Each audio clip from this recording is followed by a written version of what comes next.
Ini adalah monster perempuan yang paling seksi. Dengan wajah yang lembut, lekuk tubuh yang sempurna. Dia mendekati seorang pria berotot. Mata yang mempesona. Setan perempuan berbisik dalam telinga lelaki prajurit. Dengan harapan dia akan bantunya beranak. Wajah cantik ini membuat prajurit lelaki itu jatuh cinta. Pedang di tangannya seperti hati yang juga berdetak. Benar-benar mencair. Meskipun tubuhnya sedang bergairah, tetapi mimpi buruk masih ada di dalamnya. Nama prajurit lelaki kita adalah Beowulf. Lahir dengan kekuatan gaib. Mencari nafkah dengan membunuh monster.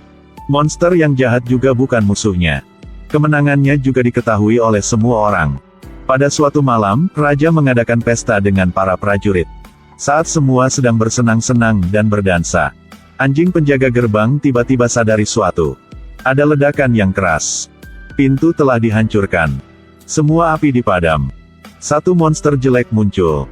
Dengan kekuatan yang tidak terbatas. Itu sudah bunuh semua prajurit. Gadis berteriak dengan takut. Teriak itu membuat monster jadi gila. Itu pakai tangan jepit kepala gadis itu seperti pukul lalat. Buat kepala gadis itu pecah jadi potong demi potong. Pesta sekarang jadi pembantaian. Segalanya menjadi kacau. Monster bunuh orang dengan mata yang berwarna merah. Tidak ada siapapun yang bisa menghentikannya. Saat ini, sang raja memegang pedang suci yang berdiri di depannya. Bunuh sayalah. Baru berhenti ngomong, monster itu menjadi gila.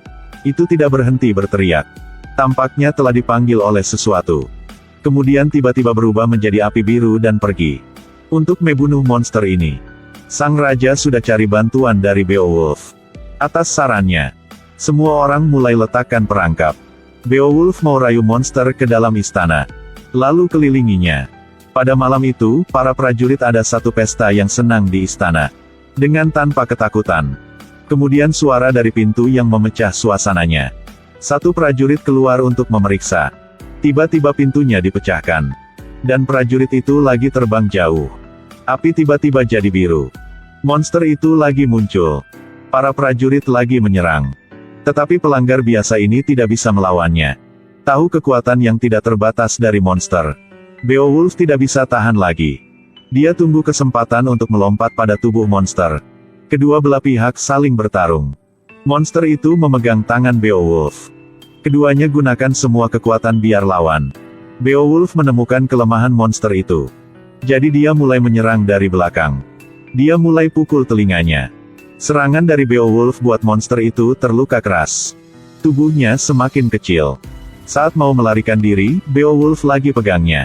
Dia menggunakan rantai besi untuk pegang lengannya. Tampilan monster itu penuh ketakutan. Dia bertanya Beowulf benar-benar siapa. Beowulf berteriak pada wajahnya. Saya Beowulf.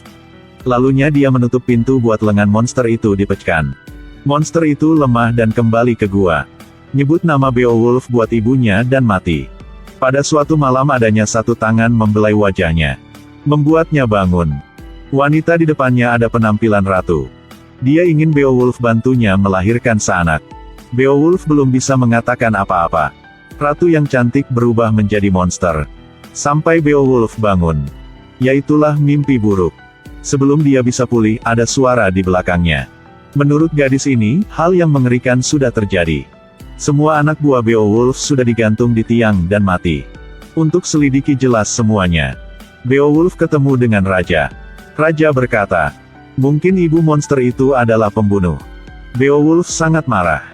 Bersumpah bahwa akan membalaskan dendam buat anak buahnya. Dia mengambil tanduk naga emas yang dikasih oleh raja. Diri sendiri ke gua monster. Di sini ada banyak perhiasan emas dan perak. Tubuh monster yang dibunuh oleh Beowulf diletakkan di atas alas batu. Tiba-tiba, adanya sesuatu jatuh dalam kolam air di belakang. Beowulf lagi mendekati. Satu monster perempuan yang muncul dari permukaan air. Dia berkata, monster yang dibunuh adalah anak punya dia dan raja. Beowulf hanya setuju dengan dia lahirkan seanak. Dan tinggalkan tanduk naga emas seperti perjanjian. Jadi semua harta di sini milikinya. Apalagi dia akan jadi raja terkuat dunia ini. Beowulf jadi kagum. Ini bukan kesepakatan bagus. Dengan perintah yang sangat pesona ini, Beowulf setuju cepat sekali. Kemudian itu, dia kembali ke istana dan lemparkan kepala monster. Dan berbohong sudah membunuh monster perempuan itu. Raja tanya dia tentang tanduk emas. Rasanya Beowulf berkata bohongan begitu. Raja juga tidak mau tanya apa lagi. Dia memberikan senyum bahaya. Raja masuk dalam istana dan mengumumkan, "Atur tahta dan ratu buat Beowulf." Ini membuat semua orang sangat terkejut. Tapi Raja sangat senang dan nyaman. Lalunya, di depan mata yang dahsyat punya semua orang, Raja lompat dari dinding. Dengan demikian Beowulf jadi raja. Tahun-tahun berikutnya, janji dari Beowulf dengan monster perempuan telah terjadi. Dia memimpin pasukan yang tak terkalahkan. Jadi raja yang terhebat di tempat ini. Tapi kekuasaan dan kemuliaan tidak membawa kegembiraan bagi Beowulf. Tapi semua itu kekosongan. Suatu hari, satu anak buah telah menemukan tanduk naga di rawa. Dengan marah Beowulf lemparkan itu ke lantai. Emangnya pembalasan telah datang. Malam itu, satu naga raksasa menyerang desa, menyebabkan banyak penduduk mati. Pemandangan ini sangat mirip dengan waktu dulu. Akhirnya, Beowulf sudah mengerti mengapa sang raja lagi lakukan begitu. Beowulf tentukan akan selesaikan semuanya. Tahun-tahun yang berikutnya, Beowulf lagi jatuh ke dalam mimpi yang menghantui. Dan maju ke tempat tinggal monster. Dia lemparkan tanduk emas kepada monster perempuan untuk tukar keselamatan. Tapi dia menolak. Naga raksasa muncul di belakangnya, meludah api kepada Beowulf. Sangat beruntung, Beowulf bisa melarikan diri. Naga itu melebarkan sayap dan terbang ke desa. Sangat cepat, Beowulf menunggang kuda dan mengejar. Menyaksikan naga itu menyakiti orang yang tidak nyambung. Beowulf sudah hitung waktu yang tepat. Melompat dari jembatan dan jatuh tepat di punggung naga. Naga terbang ke istana dan nyerang ratu. Beowulf mengayunkan tali dan menusukkan pedang ke punggungnya. Menebas satu tembakan panjang. Naga hilang keseimbangan. Keduanya pelan-pelan jatuh. Pada saat bahaya, naga lemparkan Beowulf ke belakangnya. Lalunya lagi meludah api kepada keluarga Beowulf. Pada titik yang penting, Beowulf sudah sadari kelemahannya. Dia menggunakan pedang ke dalam tubuhnya untuk menyelamatkan keluarganya. Tetapi pedangnya terlalu pendek, tidak nyampai ke hatinya. Mau bunuh naga itu, dia harus pecahkan lengannya. Mengambil kesempatan untuk mengayunkan tubuh. Mendapatkan hatinya. Tiba-tiba menerobeknya. Beowulf dengan naga jatuh ke laut.